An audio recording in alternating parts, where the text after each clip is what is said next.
ግራ እግሩ ላይ አሰቃቂ ስብራት የደረሰበት የካናዳው ተጫዋች ኢስማኤል ኮኔ በዚህ ሰዓት በርካቶችን እያሳዘነ ይገኛል። ትላንትና ካናዳ ካታርን 6-0 ባሸነፈችበት የዓለም ዋንጫ የሁለተኛ ዙር ጨዋታ ላይ እንደምትመለከቱት የካታሩ ተከላካይ አሲም ማዲቦ የካናዳውን ተጫዋች ኢስማኤል ኮኔ ላይ በሰራው ጥፋት ምክንያት እግሮቹን በዚህ መልኩ ሰብሮታል። በጣም አስደንጋጭና አሰቃቂ ጉዳት ነበር ያደረሰበት። በእርግጥ ሆን ብሎ ወይም ደግሞ ለክፋት ያሰበው አልነበረም። በዛ ላይ ደግሞ የተጋነነም ጥፋት አልነበረም የሰራበት።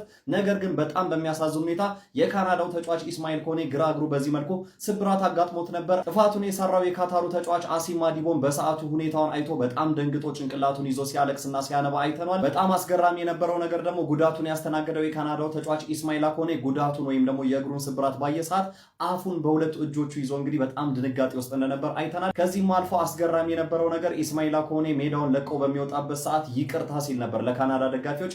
አብሬያችሁ መቀጠል ስላልቻልኩኝ ይቅርታ በማለት እጆቹን ወደ ላይ አድርጎ ይቅርታ ሲጠይቅ ታይቷል። ነገር ግን ከሰዓታት በኋላ ሕክምና እያደረገ ሆስፒታል ውስጥ ባስተላለፈው መልእክት ላይ እንግዲህ ለድጋፋችሁ በሙሉ በጣም አመሰግናለሁ፣ በተለይ ደግሞ ለቡድን አጋሮቼ ከልብ አመሰግናለሁ ላደረጋችሁልኝ ድጋፍ በማለት ነበር መልእክቱን ያስተላለፈው።